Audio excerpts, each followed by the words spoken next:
Peso Kaban Savings Goal. Bagong utangan na naman ngayong 2026 na sa unang try, 30,000 pesos agad-agad. Pwedeng bayaran na 3 months up to 1 year. Ang liit lang ng interest na pinapakita nila. Yes, mukhang maganda, pero eto nga yung nakakatakot din dahil pagka too good to be true, nako, wag na wag muna kayong nagtatry. Kaya sa video na to, tingnan natin kung ano ba yung nasa loob ng loan application na to. Okay bang utangan dahil nakita ko walang proof of income, hindi kailangan ng trabaho, walang contact references, walang ID at selfie. Kaya na, umpisahan na natin. So hi guys, welcome back again to my YouTube channel. At kung bago ka pa lang dito, huwag mo kalimutan mag-subscribe at pindutin mo na din yung notification bell para lagi kang maging updated sa mga next uploads ko. At kung may bago ka din na loan application na gustong itry, i-comment mo na yan para ma-review ko sa iyo agad-agad. Nang hindi ka na makapag-share pa ng personal information mo tapos sa bandang huli, hindi naman pala makakatulong. So itong video nga na to is requested din at sabi ni Angeli Vildad. Ma'am, pa-review din ako sa Peso Kaban. Ang dami po kasi ng processing fee. In-install ko na agad-agad at ngayon may 4.6 na rating sila currently. At sinerch ko na nga agad-agad sa SEC and CIC. So dito, isang red flag na dahil hindi ko nakita na sila ay naka-registered doon. Ibig sabihin is hindi sila legal na magpautang sa mga tao. Wala silang certificate of authority. Kaya kung nagbabala kayo dito, naku, wag muna.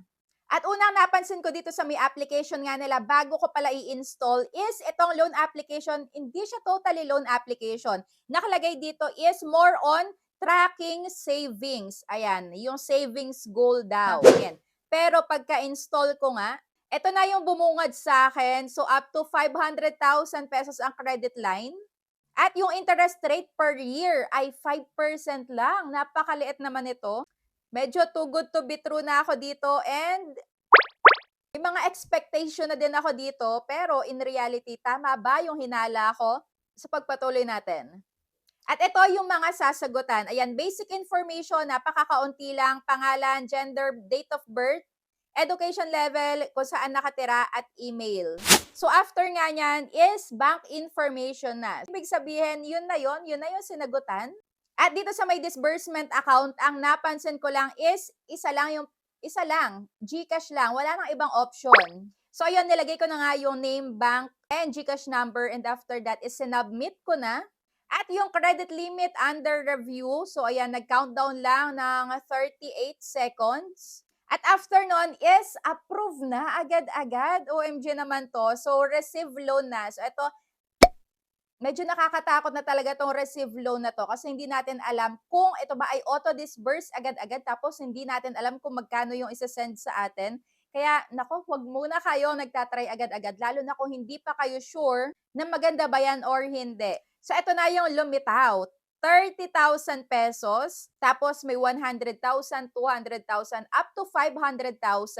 At yung loan term, may pamimilian na 90 days, 120, 180, 240, saka isang taon.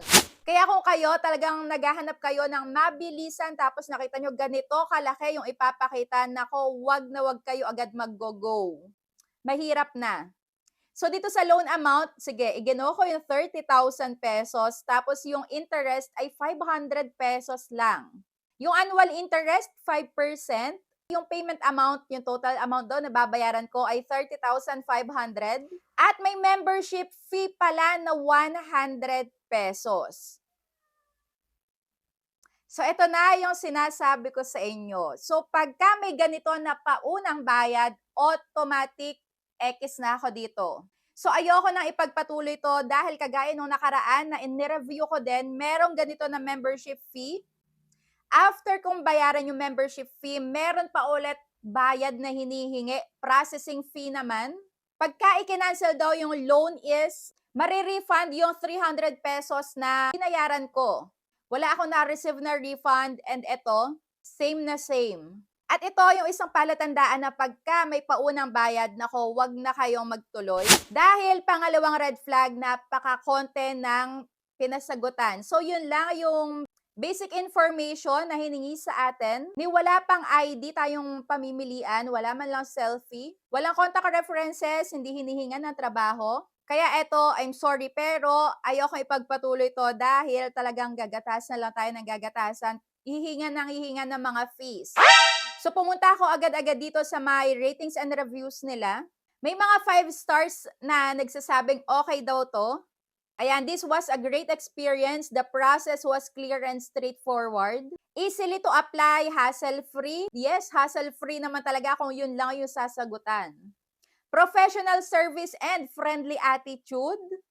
At eto, nakuha ko agad-agad yung loan ko. Malaking tulong tong app para sa akin. At huwag tayong naniniwala dyan agad-agad. So talagang yung trust issues natin talagang to the highest level na. Dito tayo sa may 1-star rating. Ito na yung sinasabi ko sa inyo. 100 pesos for membership fee ang babayaran. Pagkayari nun ay may babayaran na 300 pesos para naman sa processing fee. Eh kung ikaw nga yung nangangailangan ng pera tapos ikaw pa yung hihingan, ano na lang yung mangyayari? Diba sasakit pa yung ulo mo ngayon sa maghahanap ng pambayad dito, eh ikaw nga'y mangungutang. Kaya ako, no talaga dito. At hindi lang yan ang hihingin. After ng 300 pesos na processing fee, meron pang 450 para daw sa verification charges. O di ba? So ayan, you need to pay daw for processing fee. Kailangan mo magbayad ng processing fee.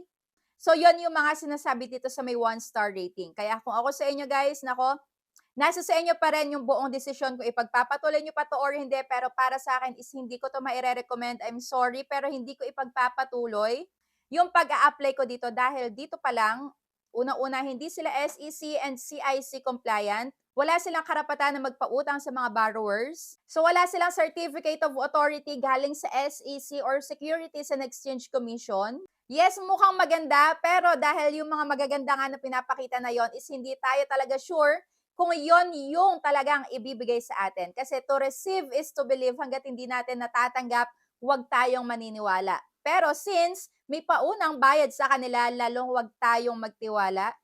Dahil mahirap na yung buhay, madami-dami na din yung mabibili mo sa 100 pesos na membership fee, sa 300 pesos na processing fee, at sa may 450 pa na verification process. Magkano na yung total nun? Madami nang mabibili nun, bigas, pang ulam. Dahil tayo yung nangangailangan, dapat tayo yung pinapautang, hindi yung tayo yung unang magbabayad. So kayo, ano yung masasabi nyo dito sa may peso ka ba na utangan? Comment down below kung na-experience nyo na to, na-applyan nyo na agad bago nyo palang mapanood to. Ano yung na-experience nyo? Please comment down below para mabasa ko na din at mabasa ng mga makakapag-try pa. So ayan, disclaimer guys ha, hindi ko kayo hinihikayat na mag-apply sa may mga nire-review ko na loan application. Lagi niyong basahin yung loan terms and agreements bago kayo mag-go. Kung walang malinaw na terms, ay nako, wag na kayo magpatuloy dahil red flag na yan. That's it for today's video. Thank you for watching and see you on my next vlog. Bye!